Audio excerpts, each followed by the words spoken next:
그때 예수님께서 당신을 믿는 유다인들에게 말씀하셨다. 너희가 내 말 안에 머무르면 참으로 나의 제자가 된다. 그러면 너희가 진리를 깨닫게 될 것이다. 그리고 진리가 너희를 자유롭게 할 것이다. 그들이 예수님께 말하였다. 우리는 아브라함의 후손으로서 아무에게도 종노릇한 적이 없습니다. 그런데 어찌 너희가 자유롭게 될 것이다 하고 말씀하십니까? 예수님께서 그들에게 대답하셨다. 내가 진실로 진실로 너희에게 말한다. 죄를 짓는 자는 누구나 죄의 종이다. 종은 언제까지나 집에 머무르지 못하지만 아들은 언제까지나 집에 머무른다. 그러므로 아들이 너희를 자유롭게 하면 너희는 정녕 자유롭게 될 것이다. 나는 너희가 아브라함의 후손임을 알고 있다. 그런데 너희는 나를 죽이려고 한다. 내 말이 너희 안에 있을 자리가 없기 때문이다. 나는 내 아버지에게서 본 것을 이야기하고 너희는 너희 아비에게서 들은 것을 실천한다.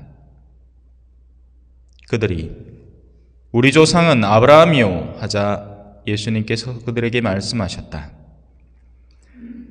너희가 아브라함의 자손이라면 아브라함이 한 일을 따라해야 할 것이다. 그런데 너희는 지금 하느님에게서 들은 진리를 너희에게 이야기해 준 사람인 나를 죽이려고 한다. 아브라함은 그런 짓을 하지 않았다. 그러니 너희는 너희 아비가 한 일을 따라하는 것이다. 그래서 그들이 예수님께 말하였다. 우리는 사생아가 아니요 우리 아버지는 오직 한 분 하느님이시오. 예수님께서 그들에게 이르셨다. 하느님께서 너희 아버지시라면 너희가 나를 사랑할 것이다. 내가 하느님에게서 나와 여기에 와 있기 때문이다. 나는 나 스스로 온 것이 아니라 그분께서 나를 보내신 것이다. 주님의 말씀입니다.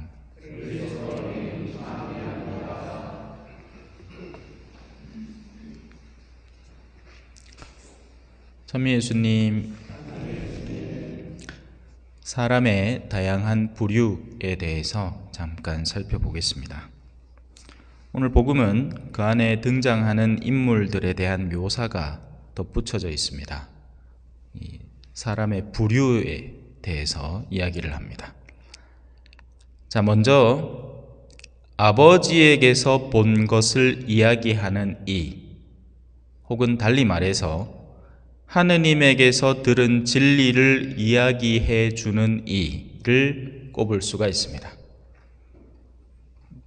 물론 제일 높은 곳에는 아버지가 있겠죠. 아버지는 하느님이시니까 그분을 제외하고 그 아버지의 뜻을 사람들에게 전하는 이라는 특징으로 분류되는 사람입니다. 두 번째입니다.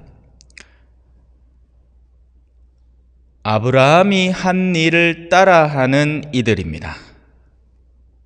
그리고 그걸 달리 얘기하면 진리를 전하는 이를 죽이지는 않느니, 한 걸음 더 나아가서 오히려 그를 사랑하느니, 이렇게 분류할 수 있습니다.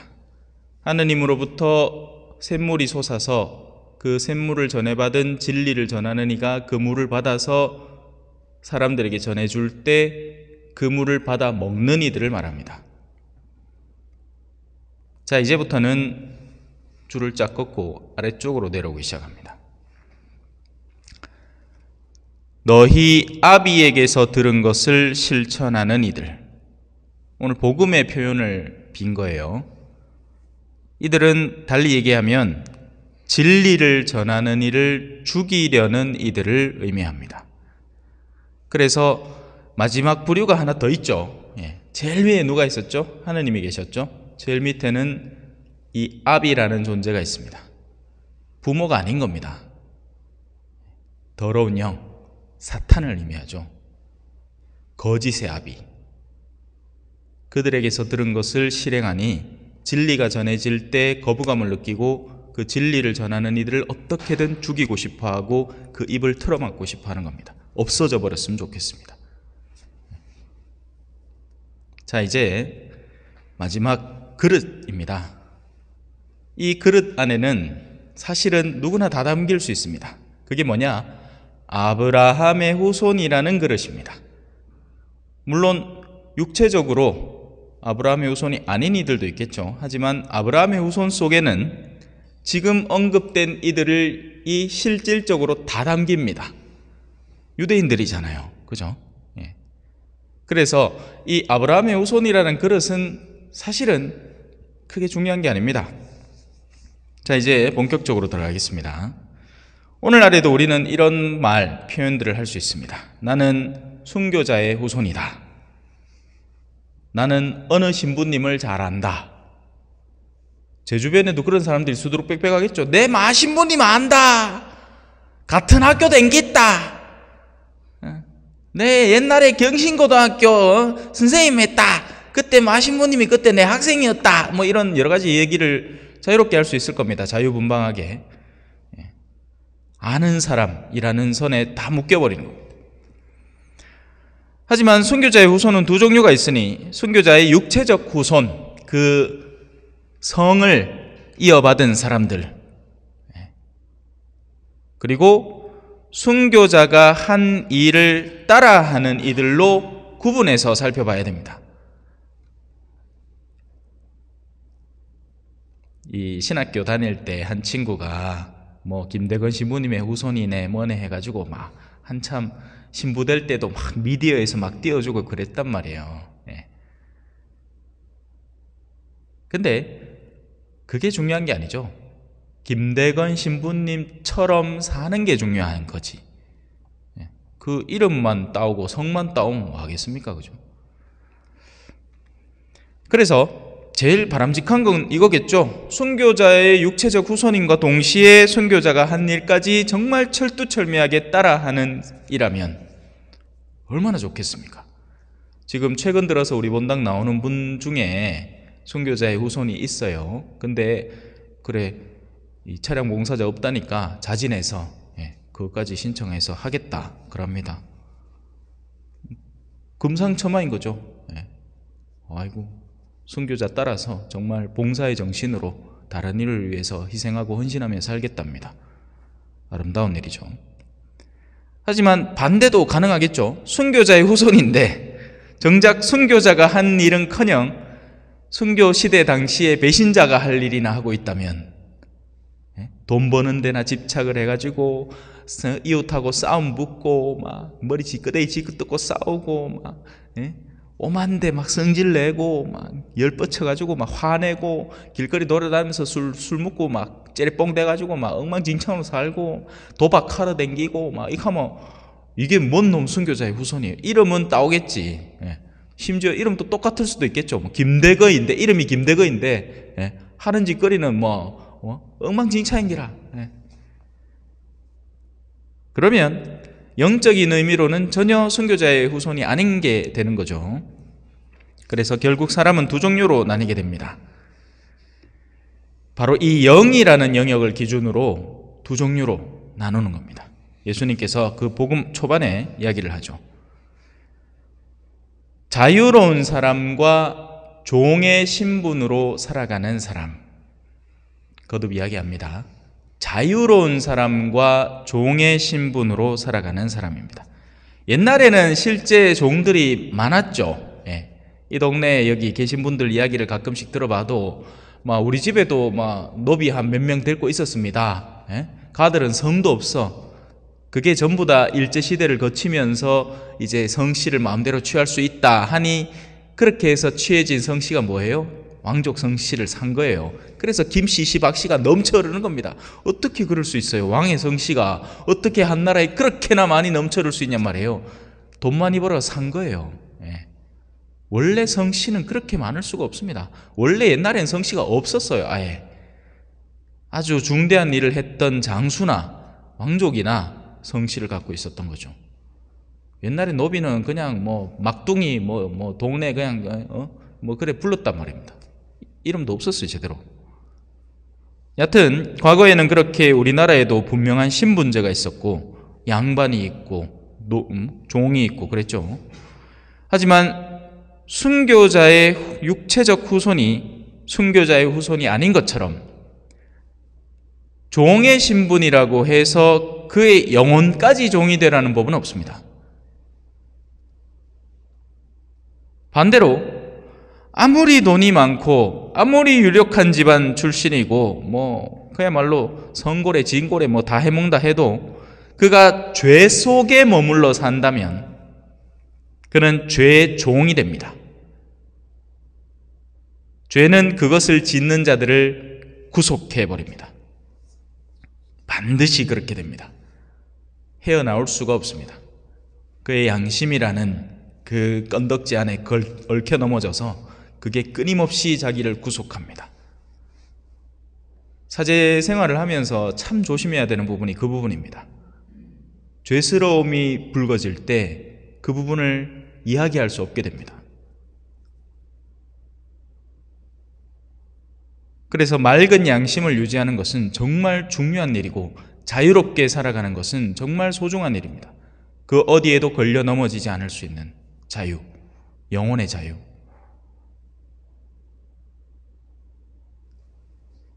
나아가서 종은 언제까지나 집에 머무르지 못합니다. 하지만 일시적으로는 머물 수 있죠. 성당은 누구나 다 올 수 있습니다. 그러나 성당의 본래적인 영역, 하느님의 백성이 되는 데에는 그냥 성당에 왔다고 해서 다 올려보내주는 건 아니잖아요. 그건 뭐 우리 스스로가 잘 알고 있죠. 그죠? 그래서 종은 결국에는 쫓겨나 버립니다. 성당을 다니면서 성당에 다니는 본래적인 목적을 충실히 이행하지 못하는 사람이면 결국 그는 쫓겨나게 되는 겁니다. 반대로 아들이라는 신분은 집에 머무를 수밖에 없죠. 그냥 머무는 수준이 아닙니다. 상속 재산을 기대할 수 있고 그걸 반드시 받게 되죠. 그래서 그저 허울뿐인 신앙인이 되지 않기를 바랍니다. 그냥 성당 안에만 뻔질나게 드나드는 신앙인이 아니길 바랍니다. 진리를 전하는 사람을 죽이려고 드는 신앙인이 되지 않기를 바라겠습니다. 뭐가 진리인지 알아야, 그죠? 참, 현대사회는요, 이게 너무 복잡해져가지고 자기들이 하는 게 진리라고 믿고 그렇게 하는 겁니다. 이제 6월달 되면 또 정치판이 시끌시끌 하겠죠. 그 전에 이제 또 막 선거한다고 난릴 거고, 그 전에 사람들의 마음들이 미친 듯이 분노하고 역정을 내고 상대에 대한 증오를 품고 죽이려고 난리를 칠 겁니다. 얼마 전에는 정말 재밌는 장면을 하나 봤어요. 저는 강아지를 데리고 이제 벚꽃이 한창 폈잖아요. 그래서 백천가로 이렇게 벚꽃을 이렇게 보면서 다니고 있었습니다. 마침 바람이 샥 불어가지고 벚꽃이 진짜 꽃비가 그게 진짜 꽃비라는 표현이 어울릴 정도로 그 순간에 벚꽃이 확 날리고 있었어요. 너무너무 아름답고 하느님한테 감사한 일인 거예요. 근데 저 구석에 왜 백천가 보면 커다란 돌로 의자 만들어 놨잖아요. 한 사람이 이렇게 웅크리고 있는 거예요. 시커멓게. 왜 저렇게 우중충하게 저기 앉아 있을까 하고 가까이 갔더니 유튜브 본다고. 막 파면 뭐 어쩌고 타네 뭐 누구 막 무슨 정치 뭐 하면서 거기 완전히 꽂혀가지고 자기 주변에 무슨 일이 나오고 있는지 전혀 감을 잡지 못하는 겁니다. 너무 안타깝다. 저 영혼이 어찌 저럴까. 이 꽃비가 흩날리는 아름다운 계절에 이 아름다움에 감탄하고 그것을 만끽해도 부족한 시간에 그 사람은 자기가 지금 집중하고 있는 거기에 완전히 사로잡혀서 그걸 쳐다보고 있구나. 제발 그러지 않았으면 좋겠습니다. 어리석게도. 진리를 차마 전하지는 못하더라도 진리가 전해질 때 그것을 끌어안을 줄은 아는 사람이 되어야 됩니다. 적어도 진리를 전하는 사람을 죽이려고 들지는 말아야죠. 잠시 묵상하시겠습니다.